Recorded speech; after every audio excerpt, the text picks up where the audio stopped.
Hi there. Today I'm going to show you how to keep your car more secure on a hill. Now, a few things to mention before we get into the video. The first thing is, all these things I'm doing are on top of putting the handbrake on properly. So they should not be used instead of using a handbrake, unless maybe your handbrake is broken and it's booked in to the garage to get it fixed. I'm going to show you how to properly apply the handbrake. Now, to do this, I need to make sure the engine's on, because I'm going to be firstly releasing a handbrake. And when I release the handbrake, I need to keep the car still with my foot brake. And it's important to know the foot brake does not work with the engine off. Well, it works for the first few presses of it, but it doesn't work if the car's been sat there for a while or after a few presses.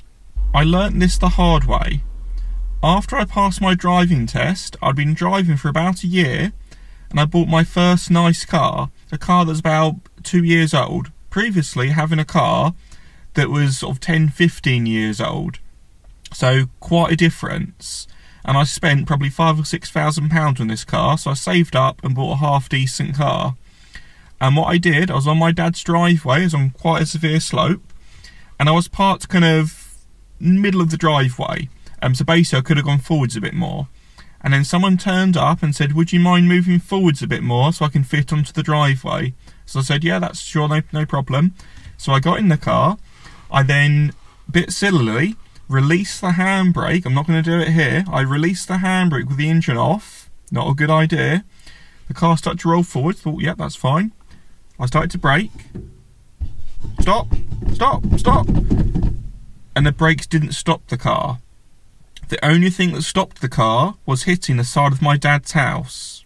Unfortunately, this left a big scratch on my left side of my bumper, which is really annoying because I only just bought the car. So the thing you learn from that is you must make sure the engine's on if you want to use your foot brakes. With that being said, I'm now going to show you how to fully apply the handbrake. So, I'm going to check the handbrake's on, check it's in neutral, and then clutch down and start the engine. I'm going to apply the foot brake and then release my handbrake. So I'm going to pull the handbrake up first, push the button in, hold the button in and put the handbrake down until it hits the floor, and then release the button. So that's the handbrake off, and now I'm going to reapply the handbrake. So you can either put the button in or not put the button in when you apply the handbrake, it doesn't really matter. I'm going to put that button in and then pull it up until it feels firm and then release the button. Now the important bit, a lot of people forget, before you come off the foot brake, you want to double check the handbrake, make sure it's on firmly. So this time, without pressing the button in, pull it up again, I get another click there. That's because the handbrake wasn't on fully the first time I put it on. So that could have meant, if I was to walk out of the car without doing that double check, the car could have rolled forwards overnight. If I now have another check of the handbrake without the button, it feels quite firm, I can't get any more clicks. Now, you don't want to be Mr. Muscle and try and pull it up so high, because it probably will get more clicks if you really forced it, but it should just feel quite firm, and it is holding the car still. So now I can release the foot brake and the car's not rolling. Also remember, the experiments I do in this video are just to help you guys to understand how the gears and the steering can keep the car secure. I would not suggest you have a go at taking the handbrake off when the engine's off.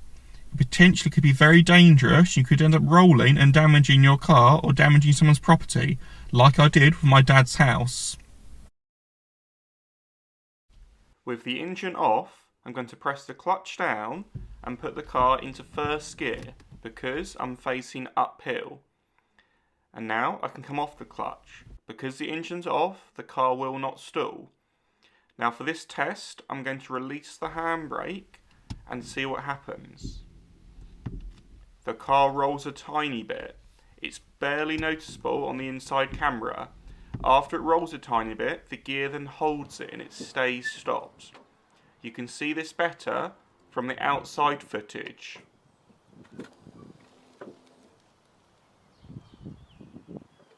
You can also steer your wheels to stop the car rolling when you're parked on a hill. If you're facing uphill, you steer your wheels away from the curb, like shown here. The engine will need to be on while you steer your wheels, as the wheels will not turn with the engine off. Once you've steered your wheels, you can then turn the engine off and the steering will stay in place. The car is currently in neutral and I'm now going to release the handbrake. Let's see what happens.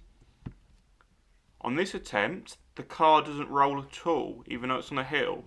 It's because I'm parked so close to the curb with my wheels turned, it's acting like a buffer and it can't roll back. The outside footage will show this more clearly.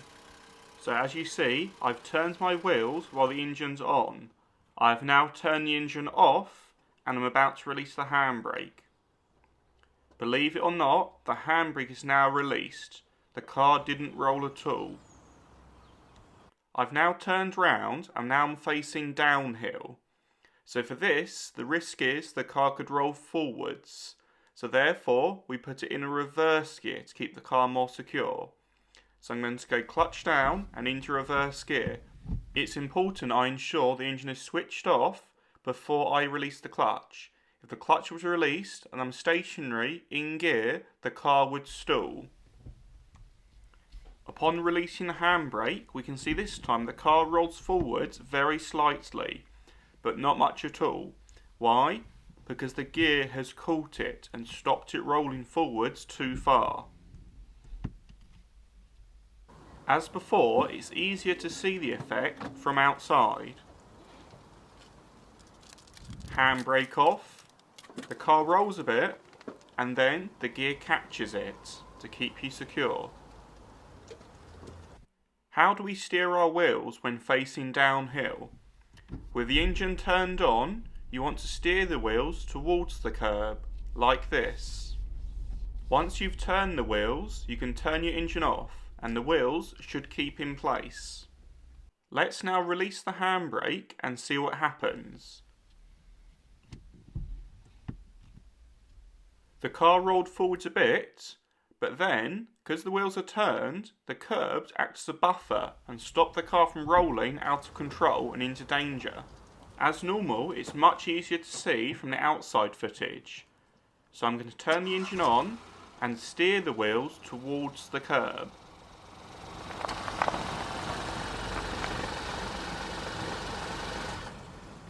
The engine is now turned off. I'm now releasing the handbrake. And you'll see the car rolls a little bit, but then gets stopped by the curb. The final thing to mention is no doubt I'm going to get comments about dry steering, basically steering while I'm stationary. Whilst it may be true this is not ideal, as it can cause damage to the steering mechanism and to the tyres, if I'm on a steep hill, the risk of rolling is far greater than the potential damage caused by dry steering just for a few seconds. So I would personally want to do some dry steering and make sure my wheels are turned to keep me more secure on the hill. Even though, with that being said, I normally find just leaving it in gear is sufficient, but the highway code does also recommend to steer your wheels when you're parked on a hill.